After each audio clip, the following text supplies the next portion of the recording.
Since the beginning of civilization, human beings have attempted to make sense of the beauty found in the natural world. In the age of piety, the scholars of religious dogma subscribed this beauty unto a god, whose words spoke everything into existence. In the age of enlightenment, they subscribed this beauty unto the sciences, looking to disciplined formalism and reason in order to comprehend the intricate processes and systems that governed our world. In the age of the Romantics, these artists and thinkers and their lofty ambitions looked elsewhere, finding beauty and understanding in themselves. As Professor Albert Gelpi noted, Romanticism evolved out of and against the Enlightenment's deep-seated rationalism, and the great thinkers, artists, and scholars of the period instead found parallels from their own emotional lives within the cyclical processes of nature, surmising that the world could be better understood not through reason or institutional foundations of belief, but through the felt experiences of the individual, an equally potent agent of nature themselves. 150 years later, it's Louise Glück that has reaped the benefits of the seeds this movement sowed the most. Her poetry is the modern manifestation of the major principles and inclinations that the Romantics clung to, often direct and rarely reliant on typical poetic devices or maintaining rigorous structure or even rhyme.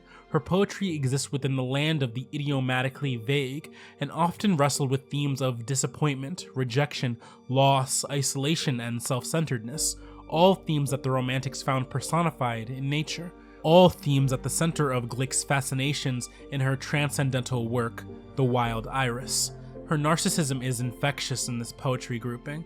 Just like the Romantics did, she subscribes her own humanity and depression onto the natural processes of the world.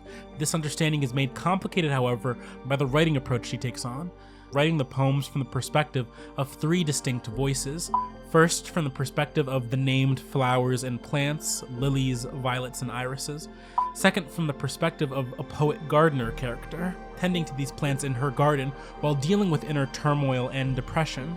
Third, from the perspective of a god or deity figure, whose presence ruminates over the entire work.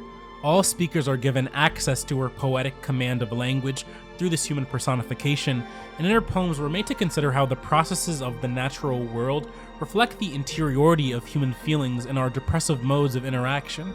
The title track represents this relationship perfectly, The Wild Iris. At the end of my suffering there was a door. Hear me out, that which you call death I remember.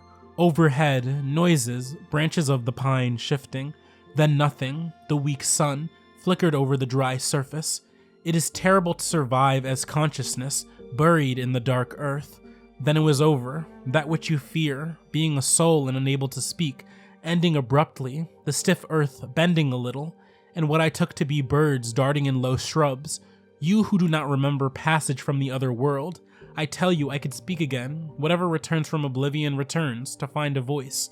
From the center of my life came a great fountain, deep blue, shadows on azure seawater.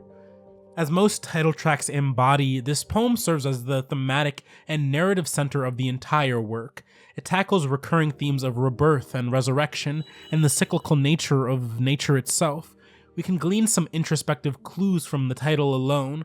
Irises are bulb plants that regenerate themselves yearly, and they don't need to be replanted in order to grow and flourish. The wild moniker reveals to us that it's an iris that has not been cultivated by human hands, unlike many of the other flowers referenced in this poetry book. And as the title suggests, it's a poem written from the perspective of this iris, who, in referencing their own cyclical processes, grants us understanding and clarity regarding the cycles of suffering and death, through an authoritative tone that commands reverence and respect from us. At the end of my suffering there was a door. Here, Glück uses the personification of the iris to put our affliction and agony into perspective. The imagery of suffering and a door elegantly suggests that all suffering has an exit, an end. It isn't final by any means. Hear me out, that which you call death I remember. Here, the iris calls out the separation in these implied experiences. We're commanded to listen to the iris and its philosophical musings on the nature of death, a process that in the earlier line we're asked to reconsider the extent of its finality. Overhead, noises, branches of the pine shifting, then nothing, the weak sun flickered over the dry surface. It is terrible to survive as consciousness, buried in the dark earth. Here, Glück relies on references to natural imagery in order to paint a picture of how this suffering on Earth manifests. She draws on negative language that would be particularly damning to a plant or flower with hopes of prospering. Weak sun, dry surface, dark earth. As much as this book delves into the beauty of the natural world, here we're given access to its ugliness in equal measure. The iris understands how drawn out the process of death can be, that for it comes in these forms of neglect, not being given access to what it needs to survive, sunlight and healthy watered soil. Then it was over, that which you fear, being a soul and unable to speak, ending abruptly, the stiff earth bending a little, and what I took to be birds darting in low shrubs. The iris reads us for filth here.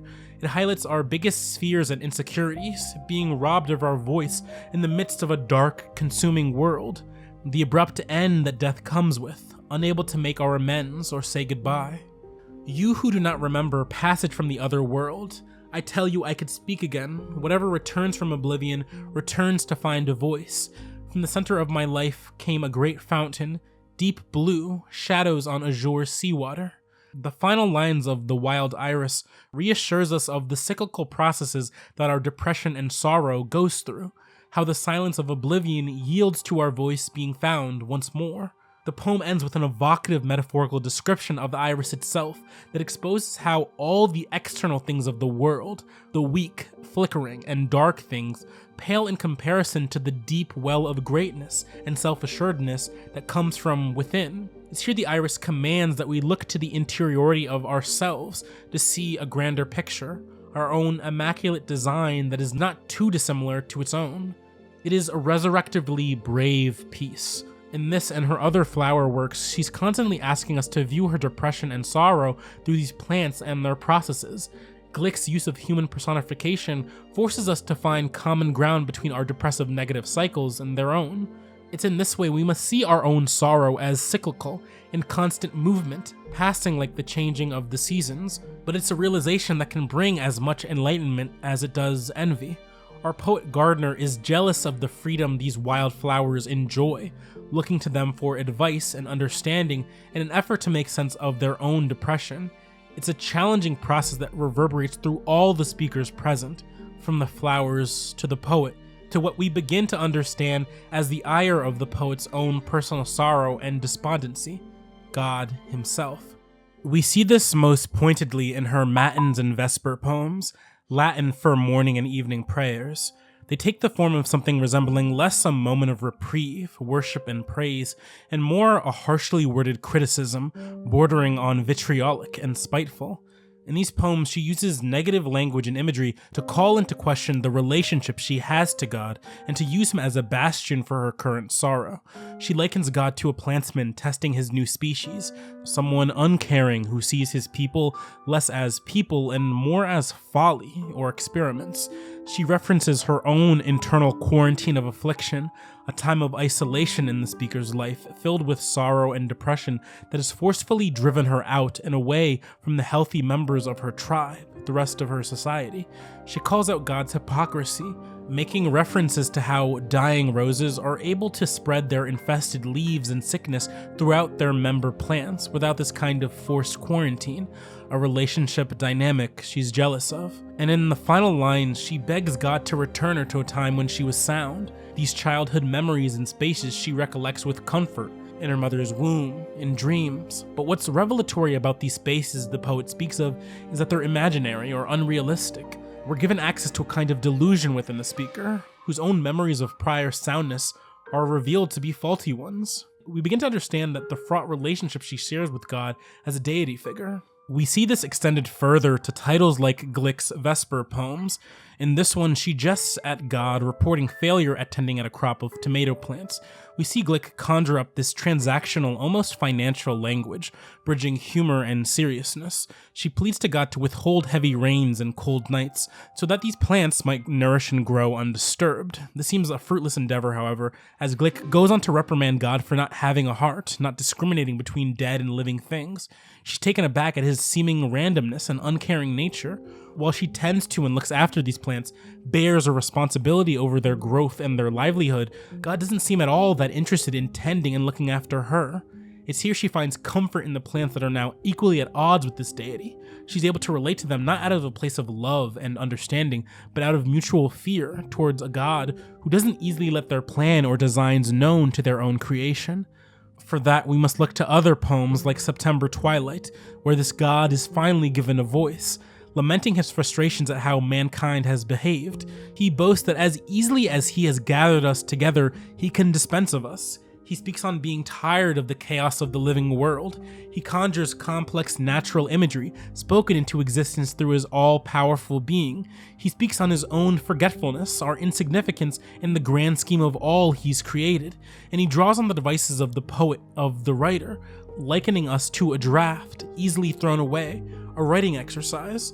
As damning as this read is, it almost takes on a life as a manifestation of the speaker's perception of God, who rises to meet the air of uncaringness brought up in the Mattens and Vespers poems. Our bitterness becomes his bitterness, as we're exposed to the complicated nature of creation, transience, and the limitations of existence itself. Just as a child can be both the source of a parent's greatest joy and aggravation alike, we're made to view our own relationship to God and nature through this dueling lens of multitudes. But it is Glück's language that complicates this task. In referencing his creation, like a writing sample or exercise, we're made to think deeply about the nature of poetry and writing itself. After all, this isn't God, but God through the lens of a poet, whose depressive life and internal relationship informs how she conceptualizes him. And through understanding both him and nature, we begin to understand ourselves, if only as a reflection of the language we spoke power into, the romantic, somber groups of words we call poetry. For in each Glück poem, we begin to make sense of the world, her world. In speaking for God or nature or even ourselves, we reveal a kind of internal human narcissism. Our conception of these powerful forces, much grander than ourselves, is filtered through our human perspective and experiences, which sometimes get in the way of appreciating their profundity in our lives.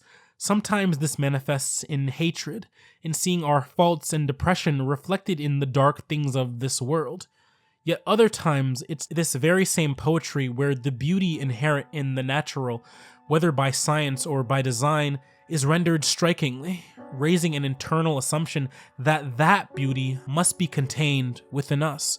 It's poetry that before the grandness of the earth renders that earth a little less unshakable, less unknowable. Her natural world is far from a static one. It's a living, breathing one, capable of speaking out in a voice so similar to our own we mistake it for our echo, but with an authority and self-assuredness as if it could resolve our human dilemma, a manner of speaking we hope to learn from. There is no bound or difference between her emotional life and the lives that inhabit the natural world, and her seasons of living are defined by processes that, just like nature, are equal parts beautiful and terrifying, cycling between the two. The best nature poems, after all, are rarely just about nature. The staggering awe we experience in the midst of the lakes and mountains in Tennyson's Splendor Falls, the intense imagery and experiential sense of autumnal New England in Frost's The Road Not Taken, or even nature's more metaphysical qualities and properties in Mary Oliver's Clapp's Pond, all teach us something about ourselves and the human condition that's inexplicably intertwined with the world as we perceive it. The wild iris is an encounter with that which is sacred in nature, reminding us that just as God speaks through his natural creation, he speaks through us as well. In Glück's case, through a power that only she, the writer, can give him. Glück's language is the agent of chaos, depression that is all-consuming one minute and sobering the next, the embodiment of a romantic who yearns for heartbreak in equal measure, not commanded by nature and the forces that control her, but constantly drifting through a sea of feeling, uncovering truths that render individual existence universal. Mind Theater is a solo effort produced and written by me, Eoaking Bade. For only $3 a month, you can support the show on Patreon. It really helps a lot. The link is in the description box below. Thanks for watching. I'll catch you next time.